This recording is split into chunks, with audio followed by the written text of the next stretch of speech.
Here at the Austin airport, you can see it's pretty busy with people coming and going, but that's not unusual for this time of year. And despite the ground delays on Sunday, it's business as usual.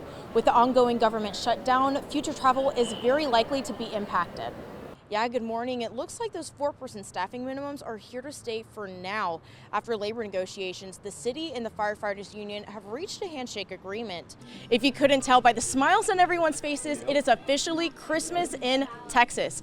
I'm here at Amigos in Azul, which is an annual shopping spree right before the holidays with kids in need. And joining me now is Officer Caba.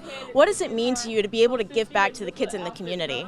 It means a lot to me. What started as a night of celebrating with her friends for the Texas A&M game ended with a Texas A&M student being found unresponsive here at this off-campus apartment complex. Now police are piecing together what happened as the family waits for answers. We just received the files of the 911 calls made in Kerr County during those July 4th floods. We've listened to over 400 of them here at KXAN to get better insight into what happened that morning. TSA pre-check down the hallway. After several ground delays at the Austin airport, Austin Bergstrom employees are the calm in the storm during a time where they have little control. We are here to help with wayfinding, crowd control, and line management. So for the most part, for us, it's kind of a waiting game to see what's the day going to be like under this shutdown. Here at the Austin airport, you can see it's pretty busy with people coming and going, but that's not unusual for this time of year. And despite the ground delays on Sunday, it's business as usual. With the ongoing government shutdown, future travel is very likely to be impacted.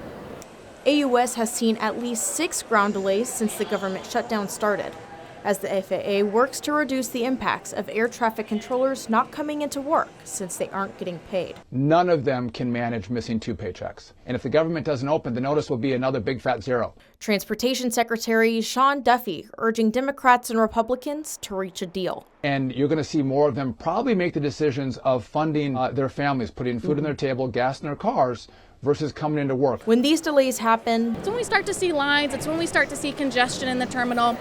And that's where our staff will come out on site and just help make sure that lines are orderly and that people know where they're going and how they need to get there. For many travelers, early Monday, no lines, it was really smooth, great travel day. Paisley Porter, KXAN News. $20 billion. That's the promise behind Proposition 4, one of the newest bills passed in the Texas legislature. It dedicates just $1 billion in existing state sales taxes for 20 years to the Texas Water Fund. Beginning in 2027, the Texas Water Fund will receive $1 billion each year to help communities across the state handle their growing water needs. The new initiative targets some of the state's biggest challenges, from finding new sources of water to preparing for future droughts and floods. I think we really need to think deliberately about where we can best spend this money, at what time, for the greatest return. And with billions on the line, Austin is already outlining their priorities. One of our priority projects would likely be, expanding our reclaimed water system, which takes recycled water and distributes it throughout the city for non-potable purposes. So what does that mean for the average Texan? Proposition 4 will fund repairs to our aging water infrastructure, fixing the pipes that cause boil water notices and disrupt our drinking water. Some people call this just a drop in the bucket, but we look at Proposition 4 and see that it's a meaningful down payment on what needs to be done for our water future. In Austin, Paisley Porter, reporting Texas TV. Construction is everywhere in Austin, and the city is launching a new AI tool to cut the zoning review process time in half for residential buildings. Developers say this was long overdue. The city should have become more efficient with their processes. Here at the Modern in downtown Austin, it is clearly a beautiful property, but it costs a lot of money. With 56 stories, over 300 residences, and on less than half an acre, the developer Burns tells me that if his permitting time would have been cut in half, it would have saved him millions. That's pretty typical to go through a multi-year process for a site development permit. It's just a lot of back and forth.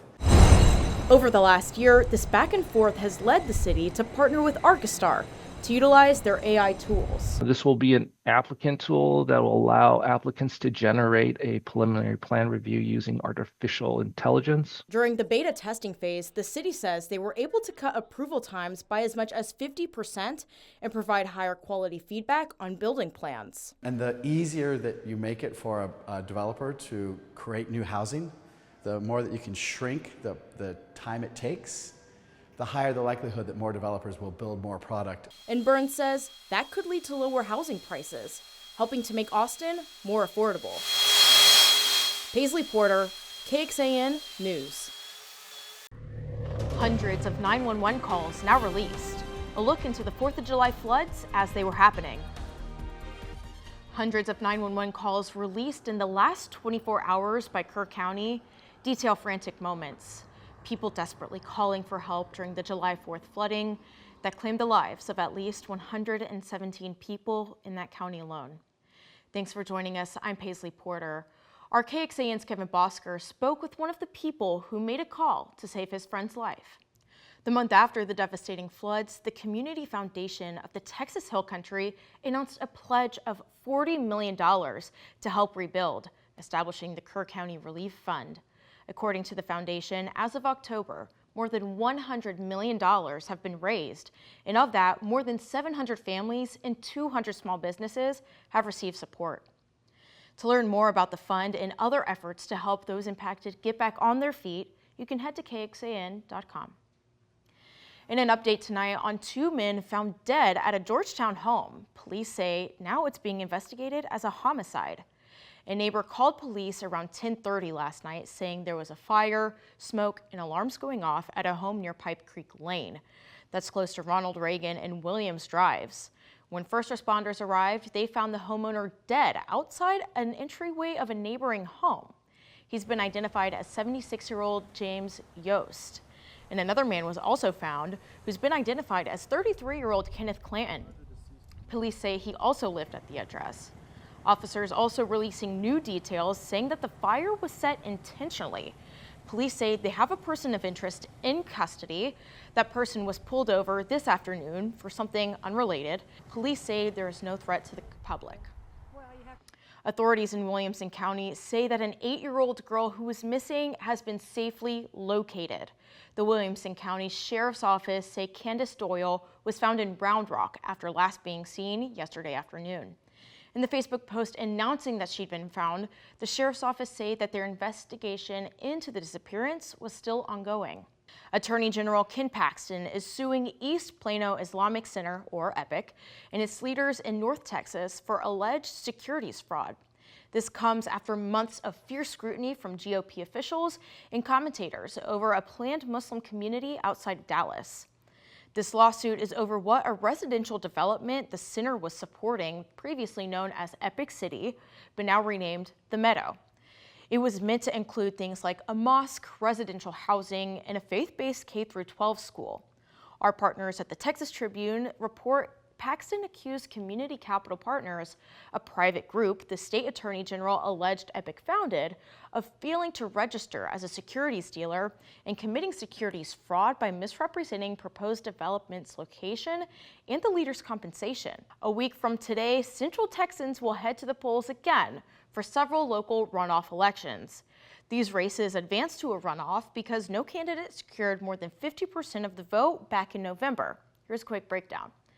Buda City Council District C between Kimberly Goodman and Jeffrey Morales. Kyle Mayer between Robert Rizzo and Yvonne Flores-Kale. Kyle City Council District 1 between incumbent Bear Heiser and Courtney Goza. Leander City Council Place 3 between Natomi Blair and Anna Yalon. Pflugerville Mayor between Doug Weiss and Pat McCord. And finally, San Marcos City Council Place 2 between Josh Paulsek and incumbent Saul Gonzalez. The runoff of the election is set for December 13th, and for the full election results and more voting details, head to our website. Austin ISD held a community meeting today to speak with families about the consolidation and boundary plans they have proposed. Superintendent Matias Segra spent the morning answering questions from parents and teachers in the district. Since the consolidation and boundary change was first presented in October, there have been some changes. The district says they're continuing to take community feedback. A final presentation of the plan will be presented to the board for a vote on November 20th. We've been following the plans and have more on KXAN.com. U.S. airlines continue to cancel flights after the Federal Aviation Administration's order to reduce air traffic. This is all due to the government shutdown, and today there were more than 1,000 flights canceled. The FAA said the reductions will be staggered. They started at 4% of flights yesterday at 40 airports and will be bumped up again on Tuesday before hitting 10% of flights on Friday. That list includes some of the biggest airports in the country, and though Austin Bergstrom is not on that list, the airport did say changes to flight schedules are expected. The governor of California stopped by the Lone Star State today as a part of a rally held by Texas Democrats. The visit comes after California voters approved a new congressional district boundary Tuesday, which had originally been proposed in response to redistricting efforts in Texas. Newsom's visit comes just a day before Governor Abbott is set to make a special announcement tomorrow in Houston. The annual studio tour is officially underway with more than 700 artists showcasing and selling their work. It's a self-guided, free tour that spans more than 300 locations in Austin.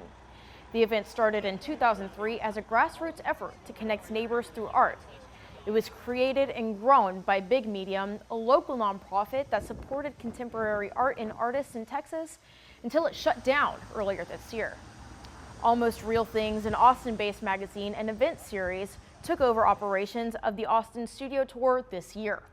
The citywide celebration started today and continues tomorrow and next weekend from noon to 6 p.m. daily.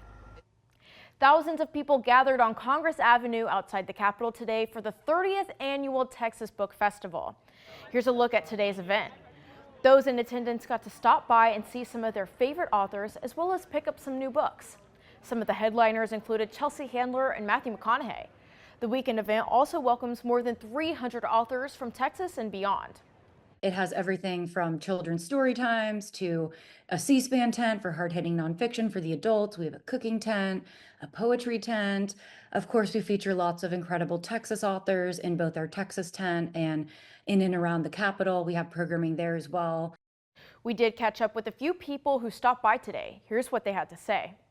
It just has a lot of stuff for everyone. It really does. Like I've found a couple of authors here, got to meet them, see what books they have. The event is free unless you go to a ticketed session for select authors. If you missed today, don't worry, the fun kicks off again tomorrow.